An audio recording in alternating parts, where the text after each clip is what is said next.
그 박태훈의 소설가 구보씨를 볼 건데, 먼저 시간적인 배경을 보면 1930년대라고 하는 걸 알 수 있지. 1930년대니까 일제 강점기 정도라고 생각하면 되겠지.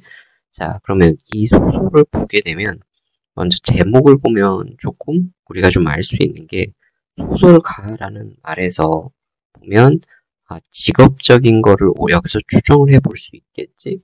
그럼 당시의 소설가니까 또 뭐도 되냐면 지식인 정도로도 볼 수 있을 거야. 자, 그리고 두 번째를 보면 구보씨라고 하는 걸 보니 이 사람이 뭐다? 주인공임을 알 수 있지.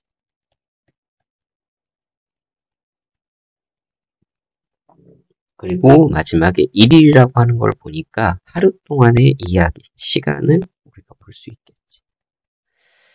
자, 여기서 다시 들어가서 특징을 조금 보게 되면, 특징에서 조금 눈에 들어오는 게 주인공의 의식의 흐름이라고 이야기를 하고 있어.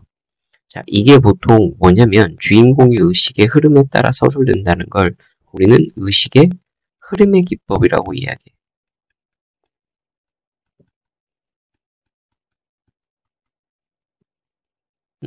주인공의 의식의 흐름의 기법인데, 의식의 흐름의 기법은 보통 심리소설에서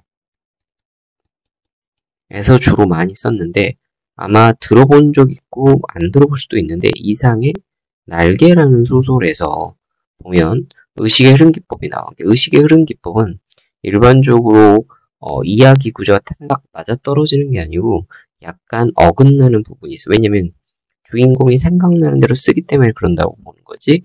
자, 두 번째는 여기 보면 주인공의 하루 일정에 따라서 나오는데 여러형 구조라는 걸 알 수 있지. 여기. 자, 여로라고 하는 걸 우리가 좀 살펴보면, 여로라고 하는 것은 어딘가를 가는 과정이거든. 여로가 길이거든. 그러니까 여로형 구성에는 보통 두 가지 형태가 있어. 두 가지 형태. 자, 출발지가 있고 그 다음에 도착지가 있어. 그래서 출발지에서 도착지로 가는 과정이지, 이 과정은 출발과 도착지가 서로 다르다는 점이야. 서로 같지 않아. 그래서 이걸 우리가 흔히 뭐라고 하냐면 선적형 요로라고 이야기를 하는데, 대표적으로 볼 수 있는 게 황석영의 삼포 가는 길이 있어.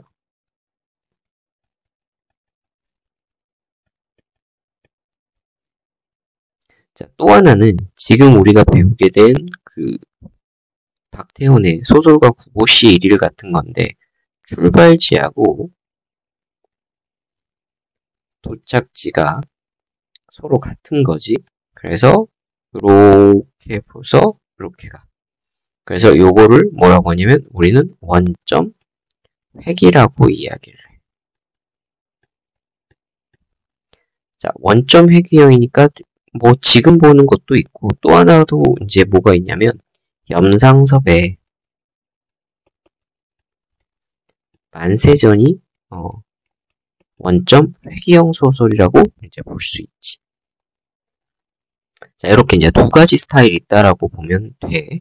자, 그리고 나면 이제 전반적으로 우리가 내용을 한번 들어가 보면, 자, 주인공 구보씨는 집에 있다가 이제 나오게 되는데, 구보씨는 이렇게 나오게 되는데,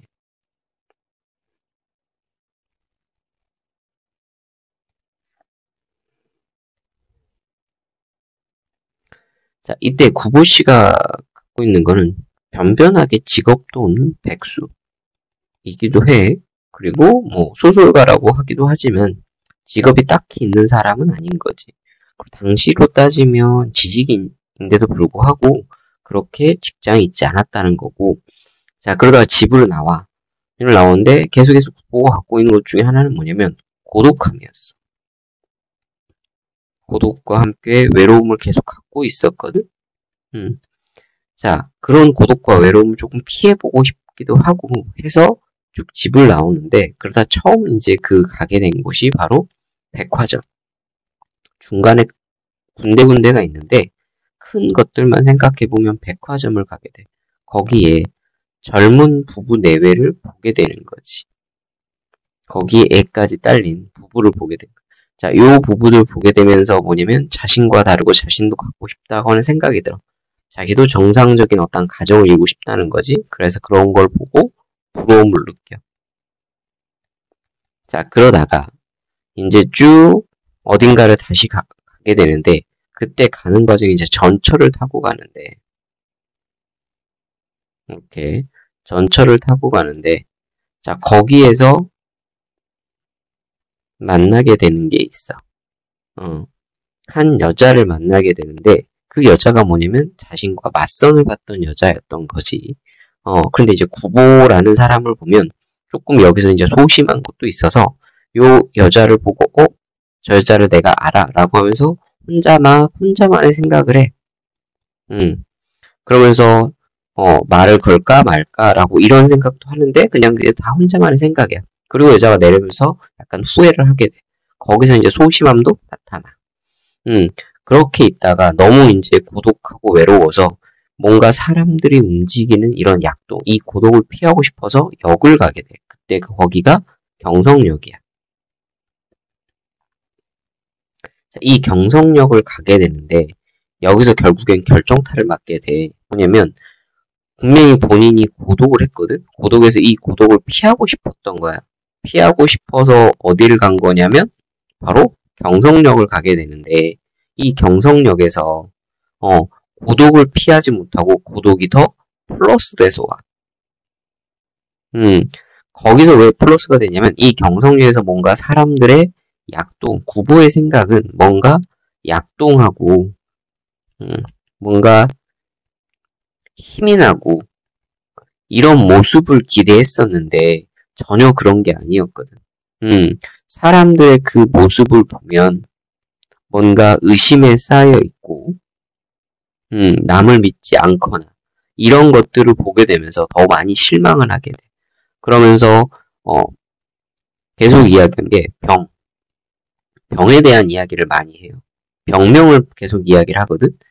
이게 병명을 이야기하는 게 뭐냐면 당시 사회가 뭐였다냐면 당시 사회의 모습이 병들었음을 어느 정도 암시한다고 볼 수 있지.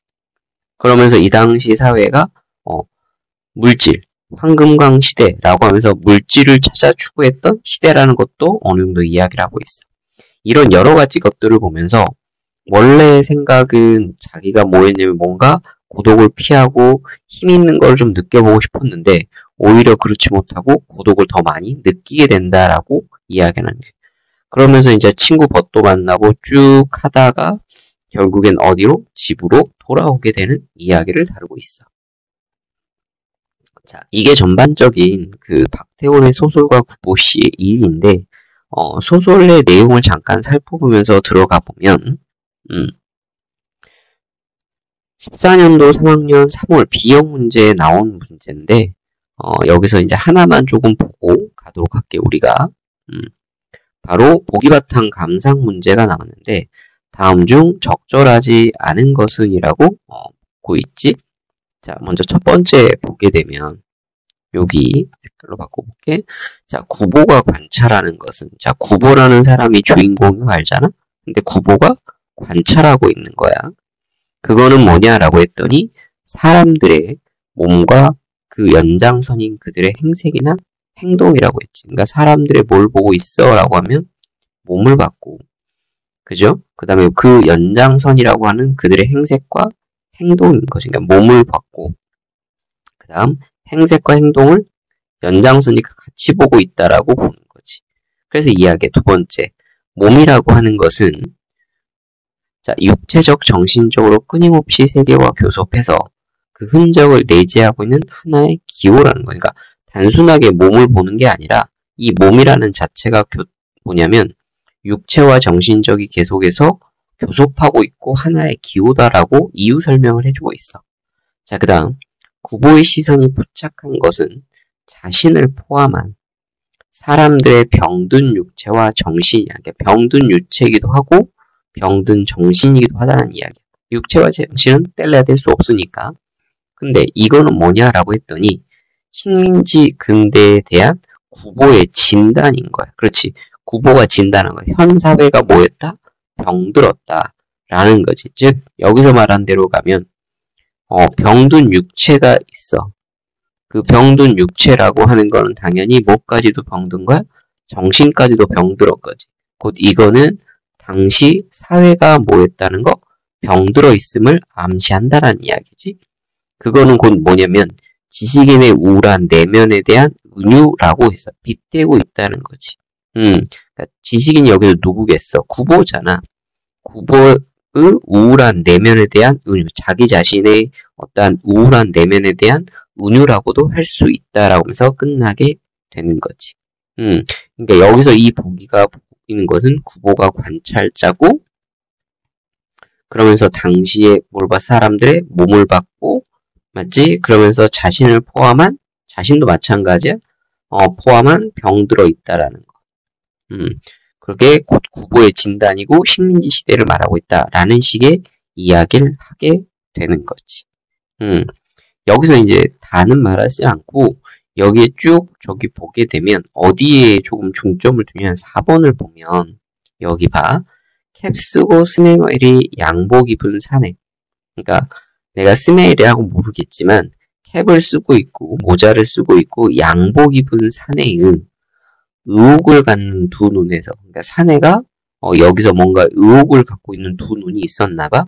거기에서 뭐라고 말하냐면 지식인의 우울한 회의가 담겨 있다고 이야기했거든. 그러면 양복 입은 사내한테 뭐가 있어? 지식인의 우울한 회의라고 이야기했는데 우리 잠깐 아까 보기 보면 지식인의 우울한 내면은 구보라고 이야기하는 거죠. 왜냐면 모든 관찰을 누가 하고 있는 거니까. 구보가 관찰하고 있는 거잖아. 그러면서 구보가 관찰을 하고 구보가 뭘 하는 거니까. 진단을 하는 거기 때문에 이거는 누구? 양복 입은 사내의 그 진단이 아니지. 그래서 답을 몇 번? 4번이라고 처리해줘야 되는 거지. 이 문제는 보기 가지고 조금 추론해 볼 수 있는 문제 중에 하나야. 조금 셈이 빨리 갔어? 자, 그 다음에 보게 되면, 여기 이제 나머지 것들이 쭉 나오게 되는데, 다음 중 A부터 C 적절하지 않은 것이라고 이야기를 했잖아? 여기 이제 앞에 부분에 대한 이야기인데, 구보와 옛 동무의 물리적 거리를 이야기를 하고 있어. 그러니까 A와 B, C로 가게 돼야 이야기하고 있는데, 여기서 쭉 이제 읽어보면, 얘가 조금 이상하다는 생각을 할 수 있을 거야. 왜 그러냐면 옛 동무가 구보를 대한 태도에서 두 사람이 반목하는 이유가 나타난다. 이때 반목은 서로 안 좋아한다라는 거, 서로 뭐 싫어한다는 이런 식의 이야기인데 우리 잠깐 아까 3번 문제 보잖아. 그럼 3번 문제 보면 구보가 모든 것에 뭐 한다고 했어? 구보가 관찰을 하고 그리고 진단을 하는 사람이지. 그지? 그러니까 여기에서 구보가 모든 걸 관찰하고 진단하는 건데 여기서 옛 동무가 구보를 태도해서 두 사람이 반목하는 이유가 드러난다라고 했는데 옛 동무는 굳이 그럴 이유가 없거든? 그러니까 요건 조금 이상하다고 생각을 하거나 해야 돼. 아니면 이제 이건 지문을 읽어보면 조금 더 낫긴 해. 지문을 보잖아. 여기 보면 뭐라고 했냐면 여기 옛 동무는 너무나 영락하였다. 이 말이 뭔 말인지 모르겠어. 근데 뒷부분을 보잖아.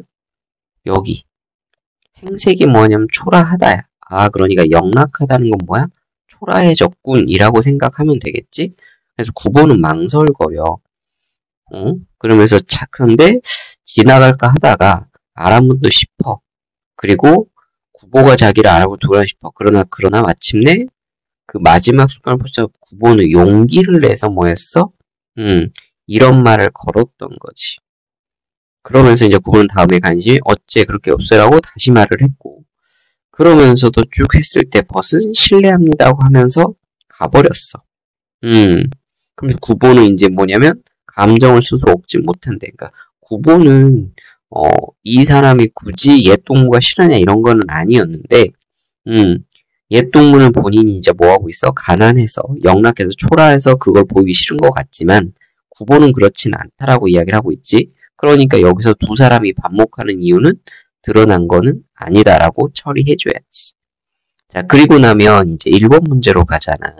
1번 문제로 가게 되면 여기 공간을 이동했고 인물의 내면을 드러내고 있는 게 누가 돼야 되냐면 바로 구보가 돼야 되는 거지. 구보가 첫 번째 친구 옛 동물을 만났고 이후에 이제 뭐가 되는 거야?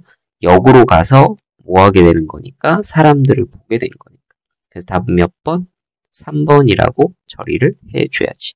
자, 여기까지 가볍게 소설을 했고 앞부분에 본 것처럼 이 소설은 여러용 소설이라는 거 하나, 그 다음에 의식의 흐름의 기법으로 썼다라는 거 하나, 그러면서 구보는 고독을 느껴서 쭉 나와서 어디 경성역에서 보면서 더욱더 고독을 더 많이 느꼈다. 뭐 이런 식으로 이야기됐다라는 걸 조금 생각해 보면 될 것 같아.